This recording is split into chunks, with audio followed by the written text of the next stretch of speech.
Good morning, 8th class. Today we will continue the chapter number 7, external forces responsible for changes.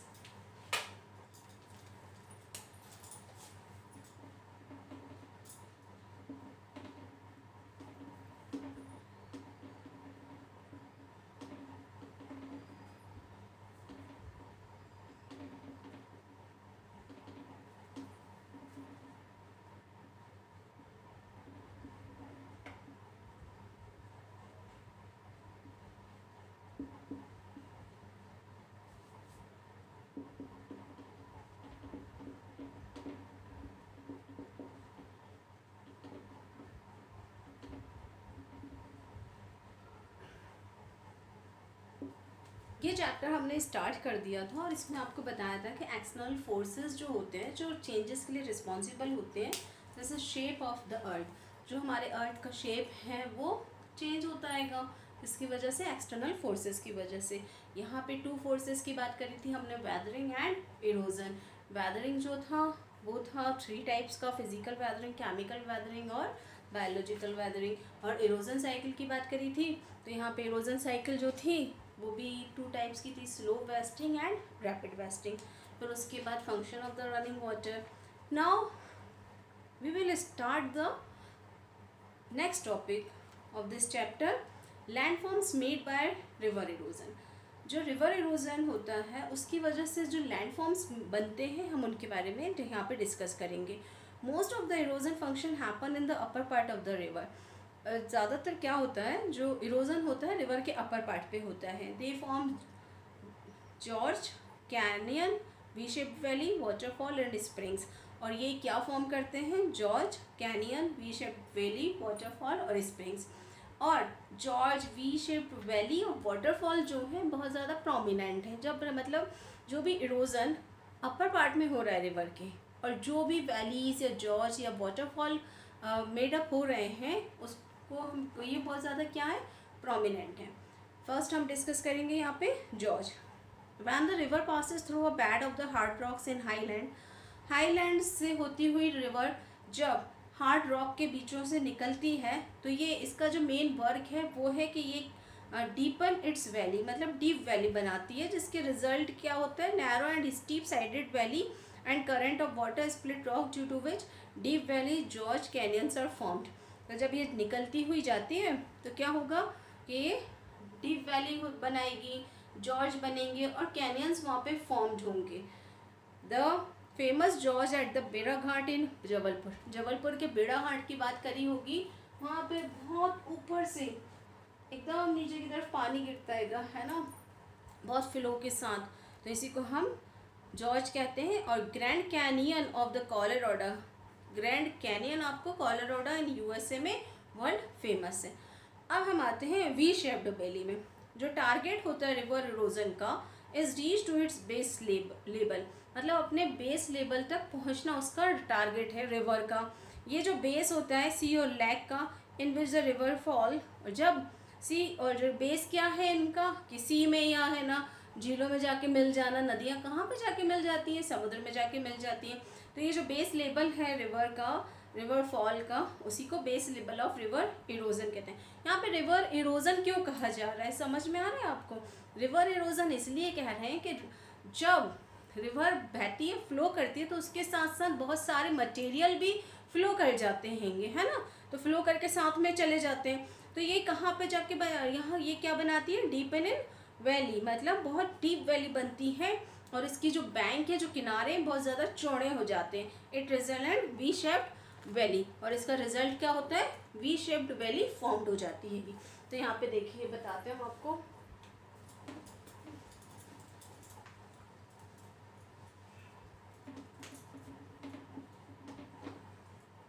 देखिए यहाँ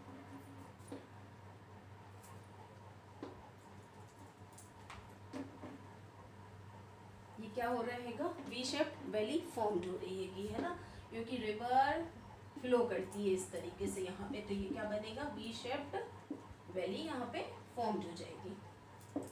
okay, अब हमारा next आता है वाटरफॉल। वाटरफॉल्स को समझ रहे होगे ना, कि झरना, है ना, झरना जिसको कहते हैं। ये तो कैसे होता है ये वाटरफॉल कैसे होगा देखिए।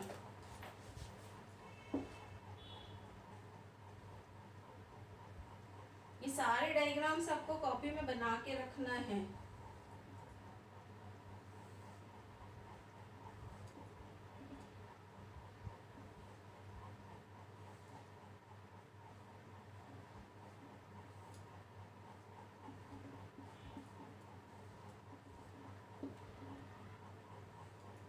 ये क्या है हमारा, ये टफ रॉक होता है।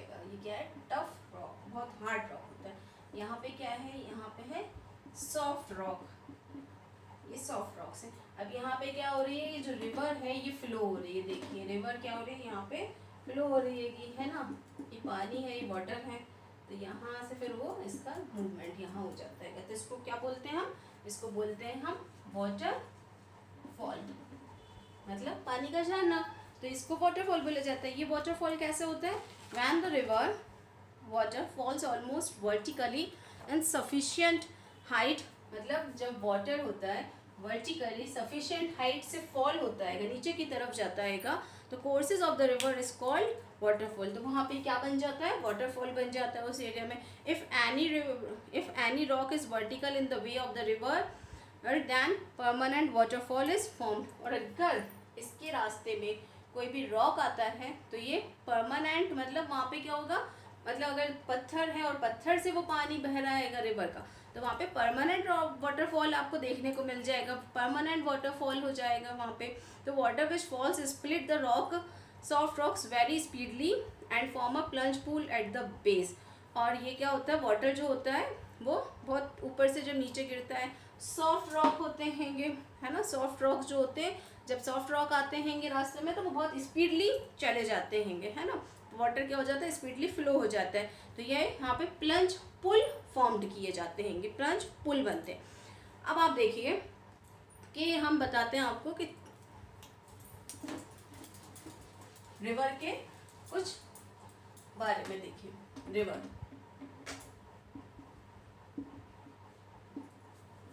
There are 3 parts of the river, upper middle and lower part. कितने पार्ट्स होते हैं, 3 पार्ट्स होते हैं,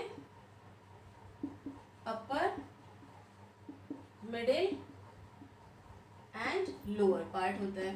ये कुछ फीचर्स है रिवर्स के यहाँ पे। There are 3 stages of the rivers, young, matured and old age. ये 3 स्टेजेस है रिवर्स की, 3 stages, young, mature and old. अब ये यंग, मैच्योर, ओल्ड क्यों बोला, जब पहाड़ों से गिरती है तो देखा है कितनी झूमती हुई जाती है, है ना, तेजी से बहती है कि बिल्कुल एकदम जैसे यंग बच्चा नहीं होता, खूब दौड़ता है, खेलता कूदता है, हर जगह चला जाता है। तो ये यंग टाइम होता है उसका, जब वो ओरिजिनेट होती है जहाँ से। फिर उसके बाद वो जब जिन रास्तों से होती हुई जाती है तो वहाँ पे थोड़ी सी उसकी जो फ्लो है, जो करंट है वाटर का, थोड़ा कम हो जाता है, तो उसको हम कहते हैं मैच्योर, कि मतलब थोड़ी वो मैच्योर हो गई है ना, कूदना उछलना कूदना छोड़ दिया उसमें। एंड देन हम आते हैं ओल्ड पे।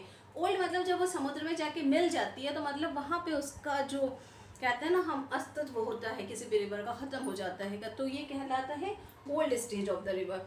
There are 3 works areas of the river erosion are. अब क्या कर रही है रिवर, 3 वर्क भी रिवर कर रही है ना, मतलब means transportation, deposition and erosion. ये तीनों काम कौन कर रहा है, ये तीनों काम भी रिवर ही कर रही है। तो work areas of the river erosion are transportation in upper part में ट्रांसपोर्टेशन करती है ना, और मिडिल पार्ट में डिपोजिशन करती है, एंड लोअर पार्ट में वो क्या करती है, इरोजन एंड डिपोजिशन दोनों ही करती है वो लोअर पार्ट में। अब हम 1 बाय 1 यहाँ पे डिस्कस करते हैं। फर्स्ट है हमारा transportation. The river sweeps the rocky material from one place to another. क्या करती है कि रिवर जो है रॉकी मटेरियल को एक प्लेस से दूसरी जगह प्लेस पे लेके जाती है, तो ये कहलाता है ट्रांसपोर्टेशन। आप ट्रांसपोर्टेशन वैसे ही समझ रहे होगे, जब हम एक जगह से दूसरी जगह जाते हैं तो वो क्या कहलाता है, ट्रांसपोर्टेशन कहलाता है। This process of the river is called weight bearing, और इस प्रोसेस को हम वेट बेयरिंग भी कहते हैं। वेट बेयरिंग क्यों कह रहे हैं?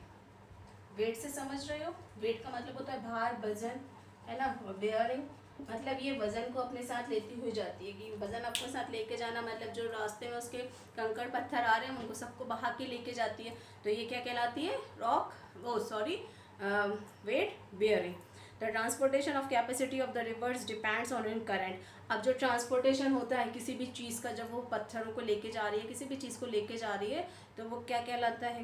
मतलब किस पे डिपेंड होता है? उसके करंट पे। अगर बहुत तेज़ फ्लो है तो चीज़ें आसानी से बह जाएंगी, थोड़ा का मतलब पेबल्स और पीसेस ऑफ द रॉक्स बहुत आसानी से उसके साथ चले जाते हैंगे, है ना। और अगर उसके थोड़ी सी कम है, मतलब उसका करंट कम है, तो क्या होगा? बड़े बड़े पत्थर को बहाने में वो क्या हो जाएगी? फेल हो जाएगी एक तरीके से।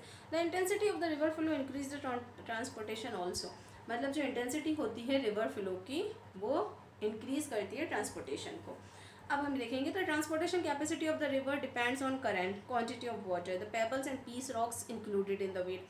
जो ट्रांसपोर्टेशन कैपेसिटी होती है रिवर की, वो डिपेंड करती है उसके करंट पे, क्वांटिटी ऑफ वाटर पे, pebbles and pieces of the rocks में जो उसके साथ बह रहे हैं, उनके वेट पे। अब बड़ा पत्थर है और रिवर बीच में से बह रही है, तो क्या उसको लेके जाना उसको पॉसिबल है? No, it's not possible. Second point है, if the current of the river double than its transportation capacity increase by 64 times. अगर करंट ऑफ द रिवर मतलब फ्लो जो है रिवर का बहुत ज़्यादा है, डबल है, तो ट्रांसपोर्टेशन कैपेसिटी भी इंक्रीज हो जाएगी, 64 टाइम्स हो जाएगी। If the river water doubles than transportation increase only twice. अगर रिवर का वाटर जो है डबल है तो ट्रांसपोर्टेशन इंक्रीज ओनली ट्वाइस, मतलब 2 गुना ही बढ़ेगी। ऐसा नहीं बहुत सारा रिवर में पानी है, वाटर है, तो क्या होगा कि ट्रांसपोर्टेशन डबल हो जाएगा या और बढ़ जाएगा? नहीं, ऐसा नहीं होता है, सिर्फ थोड़ा सा ही ज़्यादा होगा, लेकिन पानी की क्वांटिटी बढ़ने से ट्रांसपोर्टेशन में ज़्यादा फर्क नहीं पड़ता है। The river can bear up to a long distance and large quantity the minute particles than pointed broken material। जो रिवर्स होते हैं वो मतलब जब लार्ज क्वांटिटी में मतलब बहुत तेज़ी से बहती है, तो वो कुछ लार्ज क्वांटिटी में माइन्यूट पार्टिकल्स को भी पॉइंटेड कर देती है और ब्रोकन मटेरियल कर देती है, मतलब कुछ मटेरियल हो जाता है उसके बहाव से टूट भी जाता है। अब हमारा आता है डिपोजिशन।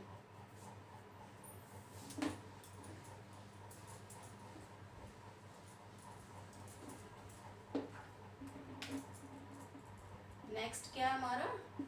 डिपोजिशन। डिपोजिशन देखिए, when the river enter into plain from hilly areas से, पहाड़ों से होती हुई जब रिवर एंटर करती है प्लेन्स में, मैदानों की तरफ, तो उसकी स्पीड थोड़ी डिक्रीज़ हो जाती है। क्यों? जब ऊंचाई से नीचे गिरेगी तो स्लोप मिलेगा उसको गिरने के लिए, तो वो बहुत तेज़ी से होगी। लेकिन जब वो प्लेन एरियाज़ में आती है, फ्लो करने लगती है, तो क्या होता है? वो उसकी जो फ्लो स्पीड है वो थोड़ी सी डिक्रीज़ हो जाती है कि its capacity of weight bearing also decrease. और उसकी वेट बेयरिंग की मतलब भार को अपने साथ ले जाने की, जो वज़न है उसको अपने साथ ले जाने की कैपेसिटी भी डिक्रीज़ हो जाती है। यहाँ पे few parts of weight start getting deposited in the low parts. यहाँ पे क्या होता है कि कुछ पार्टिकल्स का जो पार्टिकल्स होते हैं वो उनका फ्यू पार्ट्स डिपॉजिट होने लगता है। डिपॉजिट का मतलब है जो भी वो कंकड़ पत्थर अपने साथ लेके आई है वो सेटल्ड भी तो होंगे, ऐसे तो नहीं कि बहते ही चले जाएंगे, कहीं जाके तो डिपॉजिशन होगा उनका। ये प्रोसेस कहलाती है डिपॉजिशन। इस डिपॉजिशन की एक्टिविटी में प्लेन और लो लाइंग एरियाज होते हैं। मतलब ये एक्टिविटी कहाँ होती है? प्लेन और लो लाइंग एरियाज में ये एक्टिविटी होती है। When river fall into a lake और in the sea then it deposit all the weight there at its mouth. तो जब रिवर फॉल होती है, समुद्र या झीलों में गिरती है, तो वहीं पे वो पूरी चीज़ों का डिपॉजिट, जो वेट अपने साथ लेके आई थी उसका डिपॉजिट कर देती है। रिवर जो है परफॉर्म करती है डिपॉजिशन वर्क प्लेन एरिया से लेकर लो लाइंग एरिया तक। यहाँ पे alluvial fans, oxbow, natural levee and flood plains, dam plain, ये सब बनते हैं। तो यहाँ हम देखेंगे, फर्स्ट है हमारा alluvial fans. Alluvial fans, the velocity of the river water is reduce. जो वेलोसिटी होती है रिवर वाटर की वो रिड्यूस होती है कि due to the reduction in slope. किसके कारण? स्लोप के रिडक्शन के कारण। जब ये पहाड़ों को छोड़ के मैदानों में आती है कि तब क्या हो जाएगी, इसकी वेलोसिटी ऑफ द रिवर क्या होगी, रिड्यूस होने लगेगी। थोड़ा बहाव की जो स्पीड है, बहने की जो उसकी स्पीड है वो थोड़ी कम हो जाती है। और ये और यहाँ पे जो रॉक मटेरियल है उस रॉक, वो यहाँ पे जो रॉक मटेरियल वो कम डिपॉजिट करेगी। अब क्या उसने डिपॉजिट कर दिया, स्लो हो गई स्पीड, तो रॉक मटेरियल भी नहीं बह पाएंगे उसके साथ और वो वहीं पे डिपॉजिशन होगा। तो इसको हम कहते हैं, this is known as the alluvial fans, और इसको हम एलुवियल फेन्स कहते हैं। ये deposited at the foot hills, और ये कहाँ डिपॉजिट होता है, फुट हिल्स में। अब आपने सोच रहे होगे फुट हिल होता क्या है, ये क्या है, हमारे पहाड़ है, ये पहाड़ का पीक होता है ना, पीक है। तो फुट हिल मीन्स ये नीचे का तरफ है ना, ये वाला एरिया फुट हिल्स। तो यहाँ पे तो जाकर डिपॉजिशन नहीं हो जाएगा ना, यहाँ पे डिपॉजिट हो गया कोई चीज़, हो सकता है कि नहीं हो सकता, यहाँ पे डिपॉजिट नहीं होगी। अगर फ्लो होती है यहाँ आती है तो यहाँ पे डिपॉजिशन होगा उसका, तो ये क्या बनाएगी, ये एलुवियल फेन्स बनाएगी। अब एलुवियल फेन्स कैसे बनेंगे, ये एलुवियल फेन्स बन गए, यहाँ पे डिपॉजिशन हो गया। और ये क्या होता है, ये क्या बन गए, ये एलुवियल कोन है, ये फैंस है और ये इसको कोन बोलते हैं। ये इतना आपको समझ में आ गया। अब हम नेक्स्ट स्टार्ट करते हैं, हमारा ऑक्सबो लेक। नेक्स्ट क्या है, oxbow lake. Oxbow lake, when the river flow across in plains, जब रिवर का फ्लो तो प्लेन्स को अक्रॉस करके जाता है, द स्पीड जो होती है वाटर की बहुत स्लो हो जाती है कि, और river does both the work of the erosion as well as deposition. तो यहाँ पे क्या करती है कि दोनों काम करती है, मतलब इरोजन भी करती है और डिपोजिशन भी करती है। Even a small obstruction will force it's band its path. अगर उसके रास्ते में रिवर फ्लो हो रही है, उसके रास्ते में थोड़ा सा भी रुकावट आ गई, ऑब्स्ट्रक्शन आ गया है ना किसी भी कारण से, तो क्या होगी, वो उसका जो रास्ता है बदल जाता है ना। अगर आपने देखा होगा कि आप ऐसे पानी बहा रहे हैं कहीं, है ना, वहाँ पे बीच में क्या हो गया, पत्थर आ गया, तो क्या करेगी, रिवर अपना रास्ता बदल लेगी। तो ऑब्स्ट्रक्शन आने की वजह से वो अपना रास्ता क्या करेगी, बदल देती है। River normally follows curved path rather than going to straight. तो ये स्ट्रेट जाती जाती, अगर रास्ते में कोई ऑब्स्ट्रक्शन आता है तो स्ट्रेट जाती जाती कर्व्ड हो जाती है ना, कर्व्ड हो गई। तो to and fro movement to river channel across it plain result in developing S shaped. और आपने देखा होगा जब ये इस तरीके से जाती है, देखिए यहाँ से स्टार्ट हुई, कोई कर्व आया, फिर वो इस तरीके से मूव हो गई, तो ये एस शेप्ड बना लेती है ना। कोई भी रास्ते में ऑब्स्ट्रक्शन आएगा तो वो उसका पाथ चेंज होगा, तो कर्व्ड हो जाएगी, कर्व्ड होके फिर वो क्या होगा, और अगर उसके मतलब टू एंड फ्रो मूवमेंट चलते ही रहता है, जिसकी वजह से एस शेप्ड डेवलप हो जाता है, एस शेप्ड मेंडर्स बन जाते हैं। In the end the curvature become so sharp that the river breaks through the meander form and circle. तो जब ये कर्वेचर जो होते हैं बहुत ज़्यादा शार्प हो जाते हैं और रिवर ब्रेक हो जाती है, तो meanders के थ्रू कुछ लूप बनते हैं। In such condition the remaining water remain as a lake. और क्या होता है, ऐसी कंडीशन में बचा हुआ पानी झील में ही जमा रह जाता है। This resembles to an oxbow in shape. और ये हमें लगता है ये कैसा हो गया, जैसे कैसा हो गया, ऑक्सबो शेप का हो गया, है ना। Therefore is known as oxbow lake, इसलिए इसको क्या बोला जाता है, ऑक्सबो लेक बोला जाता है। अब डायग्राम के थ्रू समझिए, ये क्या हमारा, ये रिवर स्ट्रेट जा रही है, लेकिन कुछ ऑब्स्ट्रक्शन आया, कर्व हो गई, और अगर कुछ ऑब्स्ट्रक्शन आ जाते हैं तो देखिए इसने एस शेप्ड बना लिया, है ना, ऐसे देखेंगे तो एस शेप्ड ही होगा। उसके बाद यहाँ से क्या हुआ, ये जो वाटर है यहाँ पे सेटल है ना, यहाँ पे है, फिर क्या होगा कि वो अपना सीधे एक रास्ते में चली जाएगी और बचा हुआ जो वाटर रिवर का वो इस झील में आके रुक जाएगा। तो इसको हम बोलते हैं ऑक्सबो लेक, है ना, इसलिए इसको ऑक्सबो लेक बोला जाता है इस वाले पोर्शन को। इतना आपने समझ लिया। अब हम आते हैं, हमारा नेक्स्ट पॉइंट है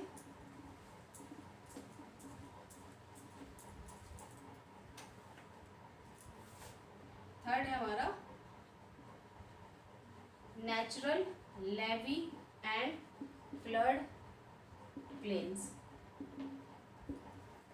यहाँ देखिए आप, natural levee and flood plains. Natural levee is raised bank or embankment built by the river in plain area. Sometime during the flood, the water flow over the embankment and spread widely. कभी कभी क्या होता है, जब बाढ़ आती है तो क्या होता है, पानी हर जगह पे फैल जाता है ना, हर जगह पे दिखाई देने लगता है. तो ये जो वाटर डिपॉजिट, ये क्या होते हैं, इनके इस पानी के साथ कुछ फाइन पार्टिकल्स भी होते हैं ना, बहुत वास्ट एरिया हो जाता है. तो पानी के साथ कुछ फाइन पार्टिकल्स होते हैं जिनका डिपॉजिट होता है. When the flood is over, जब फ्लड बाढ़ ख़त्म हो जाती है, silt accumulates at the side of the river. तो रिवर के साइड में कुछ हमें डिपॉजिशन दिखने लगता है. इसी को हम कहते हैं फ्लड प्लेन. गंगा ब्रह्मपुत्र जो है वो इसी प्लेन से बनी है, सेम वे, मतलब यही प्लेन से बनी हुई है. In the lower course of the river, the slightest slackening of the speed at once result in deposition, so that silt accumulate at the bottom and the sides of the river. क्या होता है, जो river के साथ deposition हुआ है ना, चीज़ों का या मटेरियल का, वो एक्यूमुलेट हो जाती है बॉटम में जाके या side of the river, river के किनारों पे जाके सेटल्ड हो जाते हैं ना. ऐसा होता है ना, कंकड़ पत्थर आ रहे, रेत आ रही है और एक लहर आके उनको बिल्कुल साइड में लगा देती है, तो इस तरीके से बन जाते हैं. तो यहाँ पे after a long time the bed of the river is raised, और बहुत समय के बाद जब river bed of the river raised होता है and flow at the higher level than the plains on either side. और जब बहुत तेज़ी से ना, बहुत तेज़ी से रिवर फ्लो होती है तो वो आइदर साइड में अपने खुद के, मतलब रिवर का आइदर साइड में एक प्लेन बनने लगता है ना, मतलब एक मैदान सा बनने लगता है, क्योंकि ये उसको बार बार वहाँ जाके जमा करती जाती हैंगी. तो वहाँ पे कुछ टाइम बाद हमें प्लेन देखने को मिलता है. अब हमारा नेक्स्ट जो पॉइंट है वो है डेल्टा. डेल्टा देखिए, when the river enter into the sea और lake, its velocity get very low.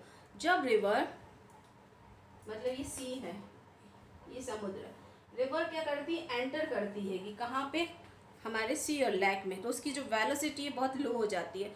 Mud deposited along the bank, और जो इसके साथ रेत है, मिट्टी है, वो इसके किनारों पे जाके जमा हो जाती है. कि because of the slow cry capacity of the water become an obstacles and divide the river into numbers branches called distributaries. अब ये डिस्ट्रीब्यूटरीज कैसे हो रही हैं, ये पहले तो आप ये देखिए कि डिस्ट्रीब्यूट कैसे, ये रिवर है, ये फ्लो हो रही है.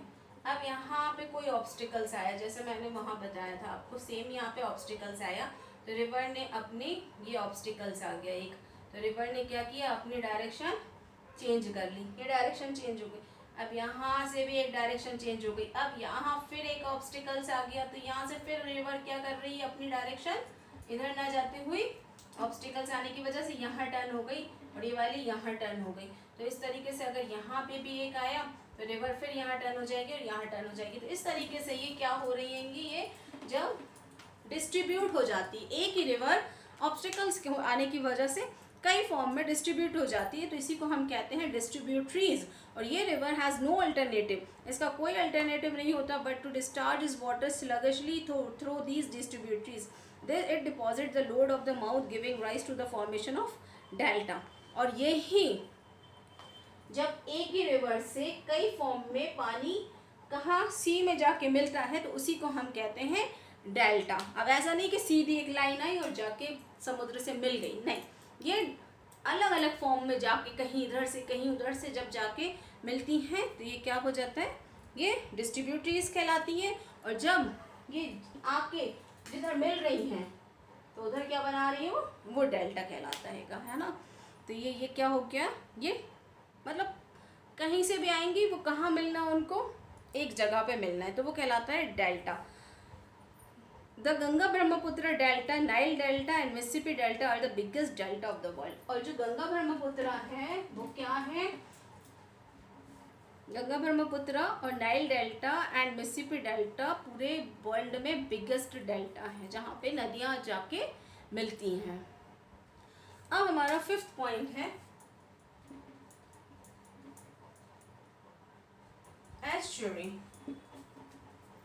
Some of the rivers do not form delta, मतलब and their meeting point.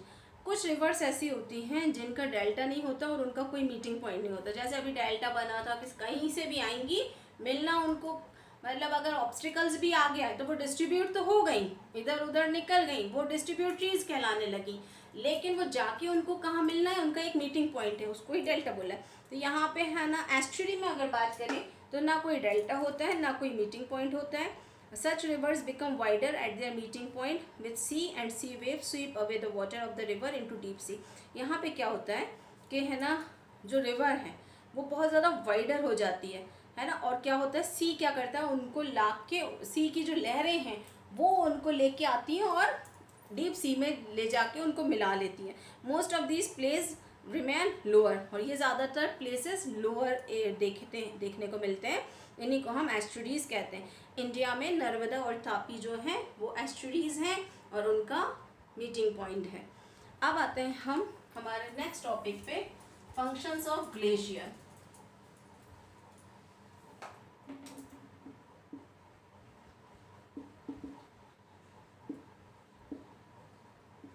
Functions of glacier start करने से पहले बताइए कि ग्लेशियर क्या होता है ना। पहले हमें ये समझना होगा कि ग्लेशियर क्या है।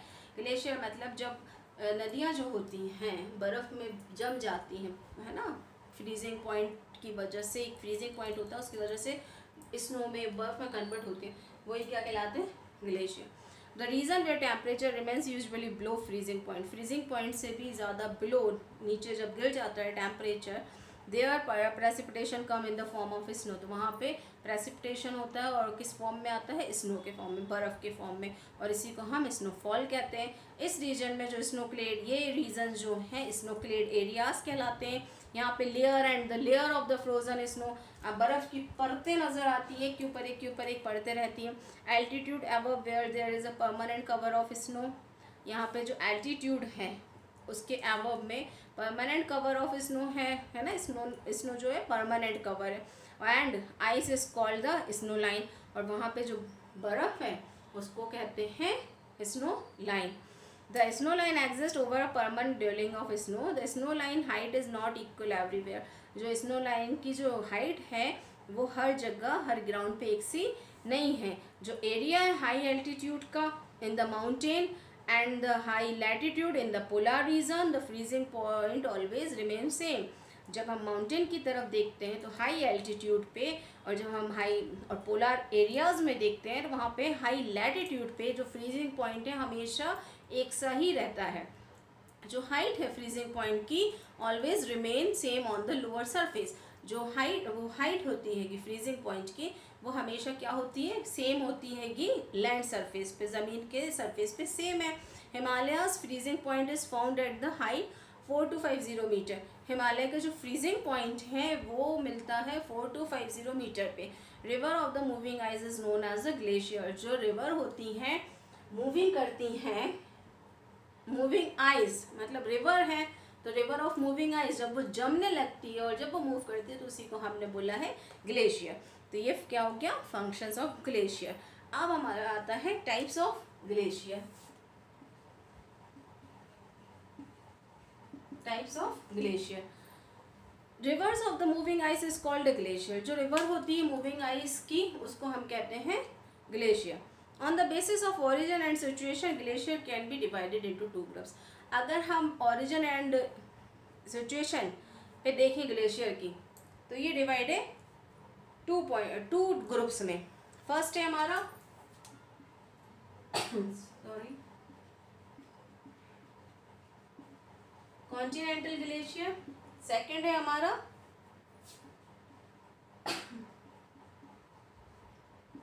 Valley glacier. Continent glaciers, continent glaciers are permanent sheets of ice and snow that cover extensive land surfaces। Continent glacier जो है परमानेंट शीट होती है उसमें आइस की और स्नो कवर रहती है पूरे लैंड सरफेस पे। Such glacier exist in the Greenland and Antarctica, इस तरीके के ग्लेशियर हमने ग्रीनलैंड और अंटार्कटिका को देखने में मिलते हैं अगर आप मैप में देखें तो, है ना। तो कॉन्टिनेंटल ग्लेशियर समझ में आ गया कि permanent sheet of the ice से वो कवर रहते हैं, बिल्कुल आइस ही आइस रहती है वहाँ पे, है ना। सेकंड है हमारा valley glacier. Sir glaciers that form in a high mountain, वो ग्लेशियर्स जो हाई माउंटेन पे फॉर्म होते हैं और उनकी कैरेक्टरिस्टिकली वो लॉन्ग एंड नैरो होते हैं क्योंकि ये क्या करते हैं, वैली को फॉर्मर स्ट्रीम जो है, मतलब जो रिवर है उसकी वैली को एक्यूपाई करके रखता है ना।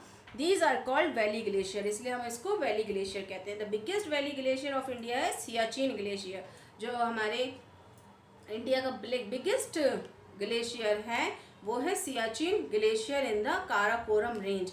कहाँ पे है वो? काराकोरम रेंज पे, विच इज 72 किलोमीटर लॉन्ग, जो 72 किलोमीटर लॉन्ग है और its speed is very low, और इसकी जो स्पीड है बहुत ज़्यादा लो है। अब हम आते हैं land forms made by glaciers, वो लैंड फॉर्म्स जो ग्लेशियर से बने हुए होते हैं।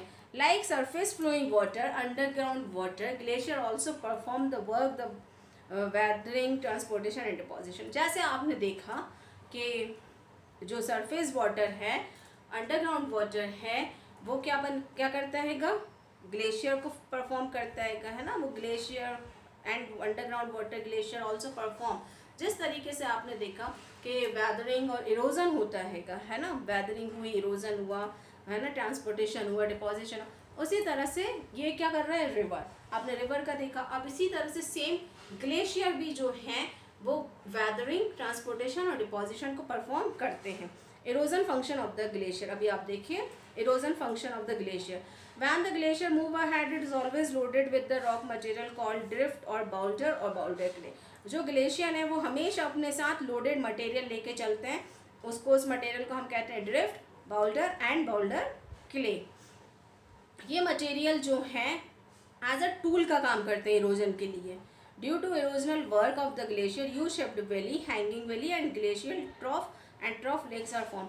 और ये जब मतलब ये ग्लेशियर जो है इस तरीके का इरोजन कर रहा है, तो वहाँ पे U shape valley, hanging valley और glacier trough and trough lakes बन जाते हैंगे, क्योंकि रास्ते में जो पड़ेगा फिर वो कुछ तो फॉर्मेशन होगा ना।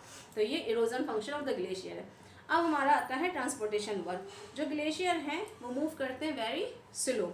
Glacier ice takes rocks material pebbles, बहुत स्लो मूव करते हैं और वो अपने साथ रॉक मटेरियल जैसे पेबल, सैंड, सॉइल और लोडेड ऑफ ग्लेशियर, मतलब ये सब चीज़ें वो लेके अपने साथ लोड करके चलता है।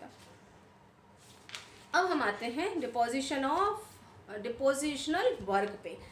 When the glacier melt, it start depositing its sediments in different parts of the valley. अब ये क्या कर रहा है ग्लेशियर मेल्ट होता है और ये डिपोजिशन और सेडिमेंट्स करना स्टार्ट कर देता है different parts of the valley में। तो ये land form made by such deposition is known as moraine. अब ये जो डिपोजिशन हो रहा है, इन सब डिपोजिशन की वजह से जो लैंड फॉर्म बन रहे हैं, मतलब जो लैंड फॉर्म बन रहा है उसको हम मोराइंस कहते हैं। ये मोराइंस भी डिफरेंट टाइप्स के होते हैं, है ना। फर्स्ट है मोराइंस, सेकेंड है, अब हम ये जो मोराइंस है वो डिफरेंट फॉलोइंग टाइप्स के होते हैं। पहले तो हम देखेंगे मोराइंस।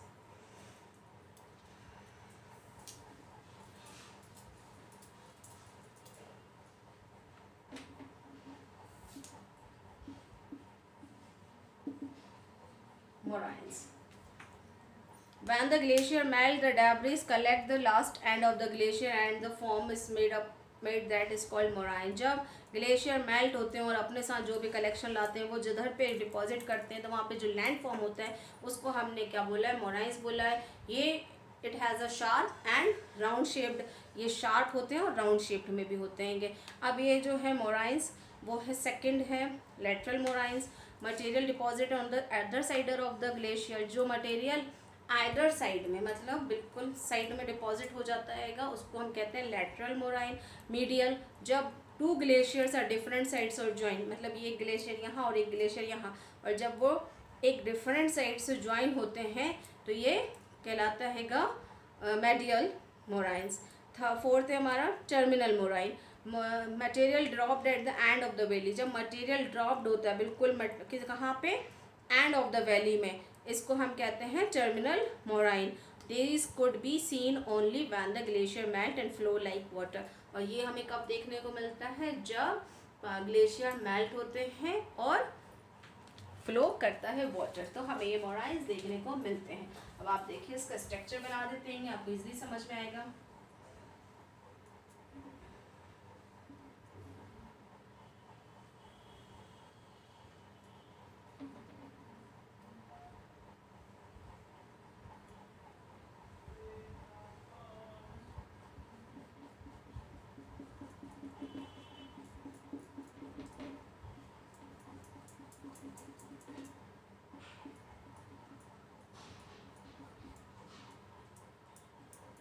चलिए ये क्या है हमारा, फर्स्ट देखिए आप, ये क्या हो गया, ये मोराइंस हो गए है ना। मोराइंस में अब आप देखिए lateral moraine, lateral moraines means material deposit either side of the glacier, either side, इस साइड भी and this one also। तो ये क्या हो गया हमारा lateral moraine, यहाँ पे मटेरियल का डिपोजिशन हुआ तो ये क्या हो गया lateral moraine हो गया।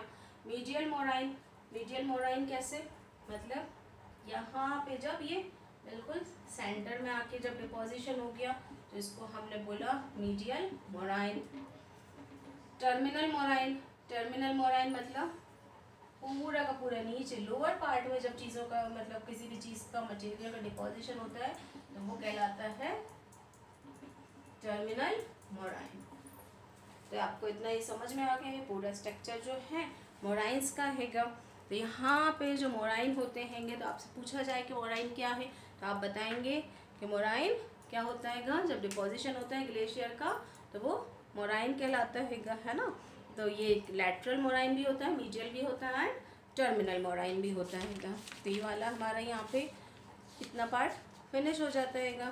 तो नेक्स्ट पार्ट अपन नेक्स्ट क्लास में स्टार्ट करेंगे। Okay, thank you.